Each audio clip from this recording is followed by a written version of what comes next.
The night had that kind of cold that seeps into your bones and stays there, a quiet, patient predator that watches from the corners of the street. Snow was falling softly over the small suburban neighborhood, layering rooftops and cars in white silence. I hadn't been back in years, not since I left for my last deployment. My daughter, Lily, was the reason I returned this time. The papers said the war was over, but for me, wars never really end, they just change addresses. I walked down that street carrying more than a duffel bag. I carried promises I hadn't kept, birthdays I had missed, and the kind of guilt that doesn't let you sleep. I had told myself I'd surprise her. She didn't know I was coming. She thought I was still halfway across the world, somewhere in a desert that never forgave the living. But I was there, walking toward her house, her new home with her husband, Ethan Carson, a man I had only met twice but never liked.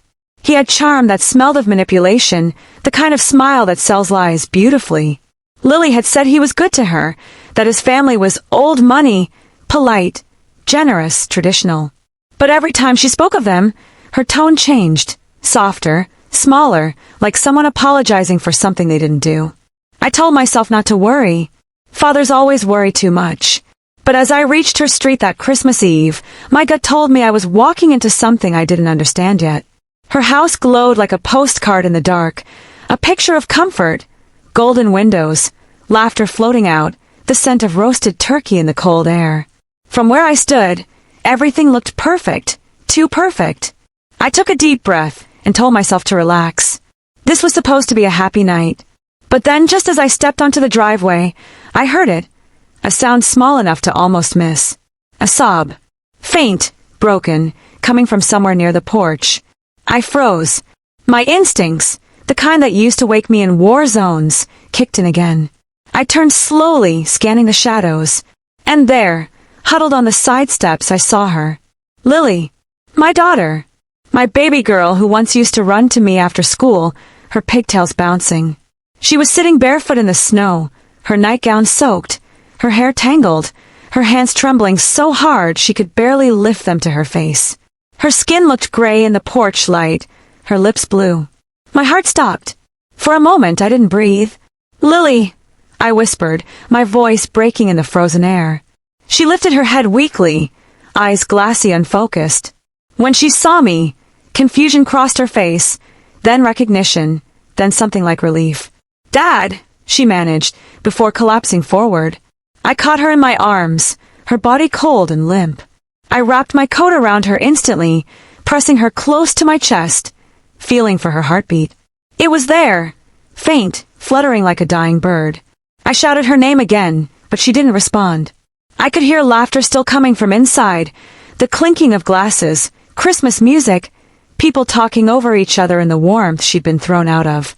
My blood boiled. I carried her up the steps and pounded on the door with my fist. Once. Twice. The sound echoed through the house. It took too long for anyone to answer. When the door finally opened, Ethan's mother stood there. Tall, elegant, expensive perfume masking the rot in her soul. Her eyes landed on me first, then on Lily's frozen body in my arms. She didn't gasp. She didn't panic. She just frowned, as if I'd brought in something filthy from the street. What is this? She said flatly. What happened to her? I stared at her, disbelief mixing with rage. She was outside, I said, my voice rising. In the snow, barefoot. Her expression didn't change. She needed some time alone, she said calmly, as though leaving a woman in freezing weather was a reasonable form of therapy. She gets emotional. That word, emotional. It snapped something in me. Behind her, I could see the rest of them. Ethan, his father, his siblings, all sitting at a long table surrounded by food and laughter. None of them had noticed she was gone. Or worse, they had noticed and didn't care. Ethan finally stood, glass of wine still in his hand. His tie was loose, his face flushed. Oh, she's fine, he said dismissively. She needed to cool off. She was yelling again. I stared at him in disbelief. Cool off? She's freezing to death. He rolled his eyes. You're overreacting. She's dramatic, Dad. Always has been. Dad. He said it mockingly, as if the word itself was an insult. I stepped inside, ignoring his mother's attempt to block the door. I laid Lily gently on the couch near the fireplace, pulling the blanket from the armrest to cover her. The heat touched her skin, but she didn't stir. I could still feel her shallow breathing against my hand, each one weaker than the last. I turned to Ethan. "What did you do to her?" My voice was quiet. Too quiet, the kind of calm that comes before a storm. He laughed, a short, ugly sound. "You think I did something? She's unstable, Michael. You know that. Always crying, always blaming someone. We were all just trying to enjoy dinner before she ruined it again." His words fell like poison. My hands clenched. I looked around the room. Not one person stood up. Not one came to help her. They just sat there, watching, their perfect smiles gone but their silence screaming louder than any denial could. That's when I realized this wasn't a family dinner. It was a performance. A well-rehearsed play where my daughter's pain had become the entertainment. And tonight, I had just walked in during the final act. The firelight flickered across the polished floors, throwing long orange shadows against the pristine walls as if trying to paint the truth these people refused to speak. I stood there, breathing hard, my boots dripping melted snow onto their expensive rug, watching as their perfect dinner turned into a silent tableau of guilt and cowardice. Lily lay on the couch behind me, her body trembling under the blanket, her lips still colorless. Every breath she took sounded like a struggle, a plea for warmth, for mercy, for something human. Yet none of them moved. Not Ethan, not his parents, not his sisters who stared with wide eyes but empty faces. It was as if they were watching a play, waiting for the scene to end, so they could return to their wine and laughter. I could feel the heat rising inside me, not from the fireplace, but from years of buried anger. Every ignored phone call, every trembling message where Lily said, "I'm fine, Dad," when I knew she wasn't. Every time I told myself she had to live her own life, that I couldn't protect her forever. That lie dissolved tonight. I stepped toward Ethan slowly, my eyes locked on him. He was still standing by the table, half drunk, still trying to hold his confidence like a shield. "You left her out there?" I said, my voice low, each word heavy and deliberate. "You let her sit in the snow while you sat here eating." He scoffed, raising his glass like a challenge. "You don't understand, Michael. She was yelling, crying, said we didn't care about her, said everyone hated her. It's exhausting. She needed to calm down." He took a sip, smiling with arrogance that made my skin crawl. "We gave her space." His father nodded approvingly, as if the phrase "gave her space" was some kind of moral justification for cruelty. "Sometimes," the older man said calmly, "people like your daughter need to learn consequences. She's dramatic. Always has been." I turned my gaze to him, feeling a cold clarity sharpen inside me. "Consequences," I repeated quietly. "For what crime? For needing kindness." The old man's lips curled faintly. "For disturbing peace." Those words, disturbing peace, hit me harder than any bullet I'd faced overseas. Because that was exactly what they feared. Not her pain, not her weakness, but her truth. Lily disturbed the peace of their false perfection, their world built on appearances and silence. And for that, they punished her. Ethan took another step forward, trying to sound in control. "Look, I know you think you're helping her, but she's sick, Dad. You don't know what it's been like living with her. The crying, the nightmares, the pills." He stopped when my fist crashed into his jaw. The sound echoed through the room, a deep, heavy thud that broke the fragile spell of politeness they had been hiding behind.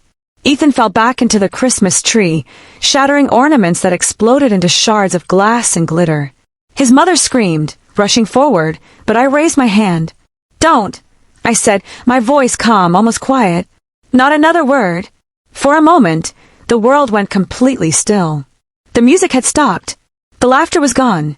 Only the crackling of the fire and the faint whimpering of my daughter filled the room. I looked around, meeting every eye in that house. "You call yourselves a family," I said slowly, "but you don't even know what the word means." No one spoke. They just stared at me, a soldier, a father, a man who had walked through hell only to find another one waiting in his daughter's home. I turned to Ethan, who was groaning, clutching his bleeding lip. "You ever touch her again," I said, "I'll show you what real pain feels like." Ethan's father stepped forward then, raising his hand as if to assert control.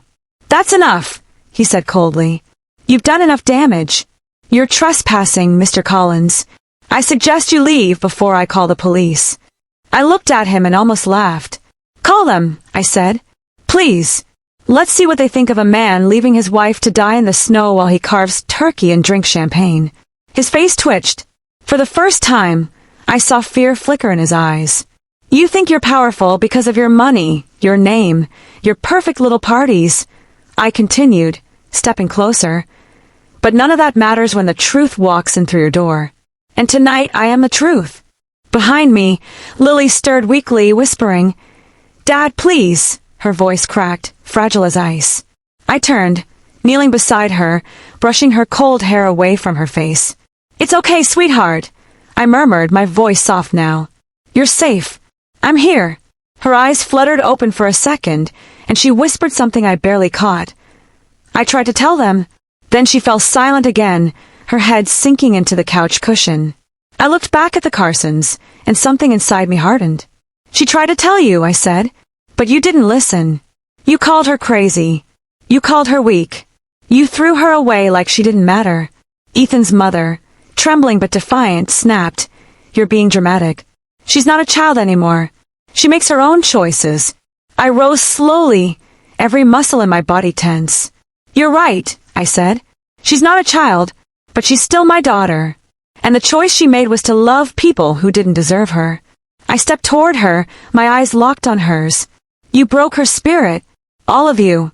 You took a woman who trusted you and convinced her she was worthless." The room was silent except for the crackle of the fire and the muffled sound of sirens somewhere in the distance. Yes, sirens. Someone must have called. Maybe a neighbor had heard the shouting, or maybe one of them had pressed a panic button under the table. It didn't matter. I didn't care. Let them come. I wasn't afraid. When the front door opened, the cold air rushed in again, and with it came a voice I knew. "Mr. Collins." The man in uniform stepped inside, his flashlight sweeping across the room. "Officer Ramirez, my old boxing student." He looked from me to Lily, to the broken tree, to the frightened faces of the Carsons. His expression changed, understanding flickering behind his eyes. "What happened here?" he asked. Ethan started speaking immediately, his words tumbling out in a stream of lies. "He attacked me. He broke in. He's insane." Ramirez raised his hand. "Enough." Then he turned to me. "You okay, sir?" I nodded slowly. "She needs help," I said, pointing to Lily. "Now." He called for medics over the radio, his voice steady, professional, but his eyes told me he understood more than his words could say. He knew me. He knew the kind of man I was. And when he looked at Ethan, there was no sympathy in his face. As the medics arrived and lifted Lily carefully onto a stretcher, I walked beside her, holding her hand. She was still cold, still barely breathing, but alive. That was all that mattered. As they carried her out into the night, I turned back to the Carsons one last time. "You think this ends here?" I said quietly. "It doesn't. You've hidden behind your walls and your money for too long. The truth will catch up with you, and when it does, it won't knock politely." Outside, the snow was falling harder now, the siren lights flashing red and blue against the white ground. I watched the ambulance pull away, its taillights glowing like embers in the darkness. My hands were shaking, not from the cold, but from the weight of everything I'd held back for years. Tonight wasn't about revenge anymore. It was about something deeper, a reckoning long overdue. The courtroom smelled faintly of varnished wood and old paper, the scent of justice, or maybe just the ghosts of too many broken promises. It had been 3 months since that night in Boise, 3 months since I'd carried Lily out of that house and watched her fight for her life in a hospital bed. She was stronger now, but not the same. The light in her eyes, the one that used to shine whenever she laughed, had dimmed. The doctor called it trauma. I called it betrayal. The Carsons had stripped her of everything, piece by piece, until all that was left was the faint hope that someone would finally stand up for her. That someone was me. I sat at the plaintiff's table, my hands folded, my gaze fixed on the wooden doors where the judge would soon appear. Across the room sat Ethan and his parents, their lawyer whispering to them like he was coaching actors for a play.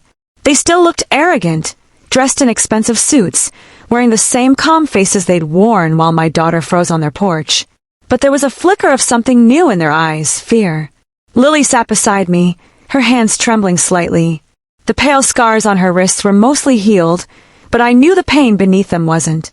She looked at me, her voice barely a whisper. "Dad, are we doing the right thing?" I turned to her and took her hand gently. "The right thing," I said, "isn't always easy. But it's always worth it." She nodded, swallowing hard, and I could see tears threatening to fall. I wanted to take her pain away, to carry it myself, but this was her story too, her fight, her truth. The judge entered, and the courtroom stood. "Be seated," he said in a firm, measured tone. His name was Judge Walters, an older man with gray hair, a reputation for fairness, and a gaze that could cut through any lie. He looked down at the case file before him, adjusting his glasses. Case number 4521, Collins versus Carson. Charges: domestic abuse, emotional cruelty, neglect resulting in hospitalization. He glanced up at us, then at the defendants. "This court will hear both sides." The Carson's lawyer, a slick man named Donovan Reeves, rose first. His smile was as polished as his shoes. "Your Honor," he began smoothly, "this case is built on emotion, not evidence. My clients are respectable citizens, contributors to this community. What we have here is a misunderstanding, an unfortunate family conflict blown out of proportion by Mr. Collins' aggression." He gestured toward me, as if pointing out a criminal. "He assaulted my client, broke into their home, and now seeks to shift blame through exaggerated accusations. We sympathize with Ms. Lily Collins' health struggles, but there is no proof my clients intended harm." Every word he said made my blood boil, but I stayed still. I'd learned long ago that patience could be a weapon. When he finished, my lawyer, a calm, sharp woman named Nora Hayes, stood up. She was young but fierce, with eyes that could slice through arrogance like glass. "Your Honor," she said clearly, "the evidence will show that this was not a misunderstanding. It was abuse, systematic, emotional, and deliberate. We have hospital reports confirming hypothermia and trauma consistent with exposure to freezing temperatures. We have text messages, witness statements, and photographs. We have everything except an apology." Her voice was steady, but I could feel the fire beneath her words. The judge nodded slowly. "Proceed," he said. Lily was the first to testify. When she stood, the room went quiet. She was small, fragile, but her voice, though trembling, carried a strength that made every word cut deep. "It started slowly," she said, eyes fixed on the table in front of her. "After my second miscarriage, they stopped talking to me the same way. I could feel their disappointment. I wasn't a wife anymore, I was a burden." She swallowed hard. "Ethan told me I should be grateful his parents let me stay in their house. He said I was lucky he didn't leave me." A murmur rippled through the courtroom. Ethan shifted uncomfortably in his seat, his jaw tightening. Lily continued, her voice gaining power with each sentence. "They told me I was weak, that I was faking depression. Every time I cried, they said I was trying to get attention. And that night," she paused, her hands trembling. "That night, they made me sit outside to calm down. It was below freezing. I begged to come back in, but they laughed. I heard them toasting inside." Her voice broke. "They were celebrating Christmas. You could have heard a pin drop." Even Donovan, the Carson smug lawyer, looked shaken for a moment. Judge Walters leaned forward slightly, his brow furrowed. "And how long were you outside, Miss Collins?" She hesitated. "About an hour. Maybe more. I don't remember much after that. I just remember the snow, and my mom's voice when she found me." Her eyes met mine, and I saw tears finally fall. Nora nodded gently. "Thank you, Lily." Then she turned to the judge. "No further questions." When Donovan cross-examined, his tone changed. He tried to sound gentle, but the poison was still there. "Miss Collins, would you say your emotional state at the time might have influenced your perception of events?" She blinked, confused. "I don't understand." "What I mean," he said, pretending sympathy, "is that sometimes, when people are upset, they remember things differently. Could it be that no one forced you outside? That maybe you stepped out on your own?" Lily froze. For a moment, I thought she'd crumble, but then something remarkable happened. She looked up, straight at him, her voice suddenly clear. "No," she said firmly. I remember exactly what happened. They locked the door. The courtroom buzzed with whispers. Donovan's confident smile faltered. Objection, he stammered. Speculation. Overruled, said the judge. She's the victim. She may speak to her experience. When Lily returned to her seat, she took my hand. I squeezed it gently. You did good, I whispered. She nodded, tears streaming silently down her cheeks. Next came my turn to testify. I told the court about the night, the cold, the laughter, the look on Ethan's face when I found her. I told them about the bruises on her arms, the text messages she'd sent me saying, I don't think they want me here anymore. I told them about the door, how it hadn't been locked from the inside. It had been locked from the other side. As I spoke, the Carsons shifted in their seats, their arrogance crumbling like plaster. The truth was heavier than they were ready for. When I finished, Nora placed the final piece of evidence on the table, a photograph. It was Lily on the hospital bed, her skin pale, her hands covered in frostbite burns, her lips cracked from the cold. The photo silenced the room completely. Even the judge took off his glasses, staring at it for a long moment. Then he looked up, his voice low. Mr. Carson, Mrs. Carson, would you like to testify? Ethan's parents looked at each other, unsure for the first time. Ethan, however, stood. Your Honor, he began, his voice trembling between anger and fear. We didn't mean for any of this to happen. She was unstable. We tried to help by leaving her in the snow. Judge Walters interrupted sharply. Ethan stuttered. She needed to calm down. The judge's gavel came down once. Crack. Enough, he said. This court has heard enough. He leaned forward, his expression hard. What you did wasn't discipline. It wasn't an accident. It was cruelty, plain and simple. The words hung heavy in the air, final as a verdict. The silence in the courtroom after the judge's words was the kind that burns, thick with guilt, fear, and something else, vindication.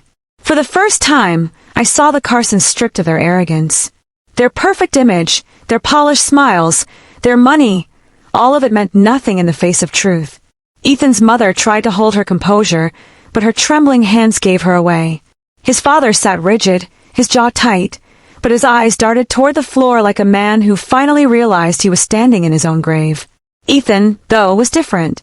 He looked furious, cornered, like a wild animal about to snap. I could see it in his eyes. The refusal to take responsibility, the kind of pride that would rather burn than bow. The judge leaned forward, his voice steady, deliberate. Mr. and Mrs. Carson, this court finds sufficient evidence of emotional abuse and neglect resulting in severe psychological and physical trauma. Mr. Ethan Carson, you are found guilty of reckless endangerment, coercive control, and assault. The words echoed through the room, sharp and final. Lily's hand tightened around mine. She wasn't breathing for a second, as if afraid the moment would vanish if she moved. Then a soft sob escaped her lips, a sob not of pain, but of release. 3 months of fear and sleepless nights had finally led to this moment. Justice. But Ethan didn't take it quietly. He slammed his fist on the table, startling everyone. You think this is justice? He shouted. You think she didn't deserve it? She made my life hell. Always crying, always. Enough. The judge's gavel struck down, the sound cracking like thunder. 2 officers stepped forward immediately, grabbing Ethan by the arms as he continued to yell, his words dissolving into a mess of rage and excuses. His parents called out his name, their voices desperate, but no one listened. The courtroom had already chosen its truth. I watched as they led him away, his shouts fading down the hallway. The same hallway where, months ago, I had carried my daughter half frozen in my arms. The irony didn't escape me. When the judge announced the sentencing, 5 years for Ethan, community service and fines for his parents, it didn't feel like victory. It felt quiet, heavy, as if the world was finally exhaling after holding its breath for too long. Lily leaned her head on my shoulder. It's over, she whispered. I wrapped my arm around her gently. No, I said softly, it's just beginning. Because healing doesn't start when the pain ends. It starts when the truth finally speaks. Outside the courthouse, reporters waited like vultures. Cameras flashed, microphones stretched forward, and questions fired from every direction. Mr. Collins, how do you feel about the verdict? Lily, what's next for you? Do you think justice was served? Nora shielded Lily as best she could, guiding her toward the car. I turned once before getting in. Across the street, the Carsons stood in silence. Ethan's mother glared at us, her face pale, lips trembling. But her eyes no longer held power. For the first time, she looked small, just another person who thought money could buy silence. I met her gaze and said nothing. Some wars don't need words to end. We drove for a long time without speaking. The world outside the car window blurred into streaks of gray and gold. Snow was falling again, just like that night. Lily watched it quietly, her breath fogging the glass. "Dad," she said after a while, her voice small but steady, "can we go somewhere new?" "Just us." I nodded. "Anywhere you want." "Somewhere it doesn't snow," she said, smiling faintly. "I've had enough of the cold." Her smile was weak, but it was the first real one I'd seen in months. We moved a week later, to a small coastal town where the air smelled of salt and rain, where waves whispered instead of wind screaming. The house was small but warm, the kind of place that feels like a heartbeat. Lily started painting again, filling her walls with colors instead of memories. Every morning, she'd sit by the window with her coffee, the sunlight soft on her face, and I'd think about how fragile peace can look and how strong it really is. She was healing, one day at a time, though sometimes I caught her staring into the distance, lost in thoughts only she could see. I never asked what she was remembering. Some memories are better left alone. But the past has a way of finding you, even when you run from it. One evening, as the sun sank into the ocean, I found a letter slipped under our door. No address, no name, just one sentence written in sharp, angry handwriting. "You think this is over." It's not. My hands tightened around the paper. The chill that ran through me wasn't from fear, it was recognition. Ethan had friends, influence, connections that reached beyond his family. And though he was behind bars, I knew men like him never stayed caged for long. I didn't tell Lily. Not yet. She was finally smiling again, and I wouldn't let shadows steal that from her. Instead, I locked the letter away and sat on the porch that night, watching the waves crash against the rocks. The sound was calming, but my mind was restless. I'd fought wars across oceans, seen the worst of men, but nothing scared me more than the thought of losing her again. That's when I made a quiet promise to myself, a father's promise. If they ever came back for her, if anyone tried to hurt her again, I wouldn't call the police. I wouldn't beg a judge. I'd handle it myself. Days turned into weeks. Lily grew stronger. She started teaching art classes to children at the local community center. Her laughter filled the house again, light and pure. Every time I heard it, I felt a piece of myself heal too. But beneath that peace, I stayed watchful. Every stranger's face, every unfamiliar car near our street, I noticed them all. Because when you've seen evil up close, you never stop looking for its shadow. Then one night, I heard footsteps outside. Slow. Careful. Too careful. I reached for the pistol I kept locked in the drawer, moving silently to the window. The moonlight cut across the yard, silver and sharp. At first, I saw nothing, just the fence, the trees, the ocean glinting in the distance. Then a figure stepped out from the dark. Tall. Male. Standing perfectly still, watching the house. My heart pounded, but I didn't move. I watched him for what felt like forever. Then he turned and disappeared into the night. When I went outside, the only thing left was a single footprint in the wet sand leading toward the cliffs. I followed, but it ended abruptly at the edge, as if the ocean itself had swallowed whoever it was. For a long time, I stood there, staring at the horizon. Maybe it was nothing. Maybe it was someone from town. But deep down, I knew better. Ghosts don't vanish. They wait. When I went back inside, Lily was asleep on the couch, one of her paintings half finished beside her. It was a picture of the two of us, standing under a sunlit sky. I looked at her face, peaceful for once, and whispered quietly, "I'll keep you safe. Always." Outside, the waves crashed again, but this time they sounded different, like the calm before a storm. The storm arrived 3 weeks later. It wasn't one of those gentle rains that lull you to sleep. It was violent, unforgiving, a sky tearing itself apart. The ocean roared louder than thunder, waves slamming against the rocks below our house as if trying to warn us of something. Lily was painting again, her brush moving in calm strokes, oblivious to the chaos outside. I watched her from the doorway, coffee cooling in my hands. For a moment, everything felt peaceful, fragile but real. Then the power went out. The lights flickered once, twice, and the house plunged into darkness. I heard her gasp softly. "It's okay," I said, setting my mug down. "Probably the wind." But deep down, I knew it wasn't just the wind. I felt it. That same chill from the night I found her on the porch. The same invisible presence of something wicked waiting just beyond sight. I grabbed a flashlight and moved toward the breaker box in the hallway. The storm howled outside, the rain pounding the roof like drumfire. As I passed the window, lightning flashed, and for a split second I saw it.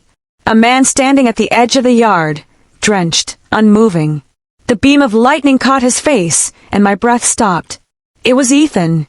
Older, thinner, eyes hollow but alive with hatred. My heart froze in my chest. He wasn't supposed to be out. Not for another 4 years. I had checked, verified. Somehow he'd found a way. The past had come home. I turned off the light instantly and moved quietly through the house. My military instincts came back like second nature, each step calculated, each sound measured. Lily was still in the living room, unaware. I slipped into the kitchen, opened the drawer, and took out the pistol. My hands were steady. The rain outside masked every creak of the floor. I motioned for Lily to stay quiet. "Dad," she whispered, confused. "What's happening?" "Go to the back room," I said softly. "Lock the door. Don't come out unless I tell you." She hesitated, her eyes wide. "Is it him?" I didn't answer. She already knew. As soon as she disappeared down the hallway, I checked the front door. It was still locked, but the back door, the one that opened to the porch, was swinging slightly in the wind. I moved closer, flashlight off, gun raised. Rain poured in, soaking the floorboards.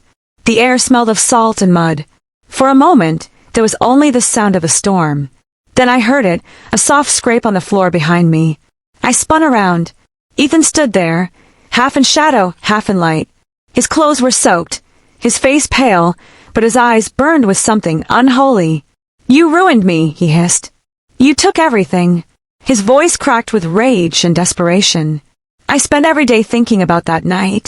About you walking into my house, turning her against me. You think you're some kind of hero."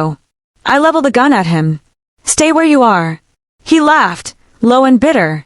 "What's the plan, soldier? Shoot me? In front of your precious daughter? Make her watch you become me?" The words hit like shrapnel. But I didn't flinch. "You already made me watch enough," I said. "Now it ends." He stepped closer, unafraid. "You think she's better off without me? You think she can just forget what we had? She loved me once." "Love doesn't hurt," I said coldly. "What you did wasn't love. It was ownership." He smiled faintly, tilting his head. "And what about you? You always wanted control. You always needed to save her. Maybe we're not so different." For a moment, time froze. The wind screamed through the open door, lightning slicing across the sky. I could see every drop of rain suspended midair, every flicker of fury in his eyes. Then he lunged. The struggle was fast and brutal, two men driven by ghosts. He grabbed the gun, twisting my wrist, the metal biting into my palm. We crashed into the table, sending it shattering across the floor. The gun went off once, deafening, blinding. A hole tore through the wall. We grappled in the darkness, slipping on the wet floor, trading blows. He was stronger than I remembered, fueled by rage and madness. He threw me against the counter, the back of my head hitting hard enough to blur my vision. The room spun. Through the haze, I saw him reaching for the gun. Then a sound cut through everything, a small, terrified voice. "Dad! Lily!" Ethan turned toward her instantly, a cruel grin spreading across his face. "There you are," he said. "Miss me." Before he could move another inch, I grabbed a shard of broken glass from the floor and drove it into his arm. He screamed, the gun clattering from his grip. I kicked it away, sending it skidding under the couch. Then I tackled him, forcing him down, my knee pressing into his chest. "You don't get to say her name," I growled. Rain poured through the doorway, washing over us like baptism in blood. He struggled, spitting curses, his voice breaking. "You can't protect her forever," he gasped. "There will always be another me." I looked down at him, every ounce of fury and grief burning through me. "Maybe," I said quietly, "but I'll be waiting." He swung once more, but his strength was gone. I held him there, the fight draining from his body until he went limp. His breath rattled once, then stopped. The storm outside began to calm, the thunder fading into silence. I sat there for a long time, the weight of everything pressing down, the years of pain, the loss, the fear. It was over. Truly over. Lily came closer, trembling. "Is he?" She couldn't finish. I looked up at her, my voice soft. "It's done." She knelt beside me, tears mixing with the rain on her cheeks. For a long time, we just sat there, father and daughter, survivors of a storm that had taken everything but each other. When the police arrived, I told them everything. They ruled it self-defense. No trial, no charges, just paperwork and sympathy. But even after the case was closed, the nights never fully quieted. Sometimes I still woke to the sound of rain, half expecting to see a figure standing by the door. But it was only the past, whispering its last goodbye. Years passed. The sea kept rising and falling outside our window, endless, untamed. Lily became an art therapist, helping others find peace through colors and light. Her paintings changed too, no longer gray or cold, but bright, alive. She found love again, cautiously, tenderly. On her wedding day, she wore a small silver pendant, the same one her mother had given her years ago.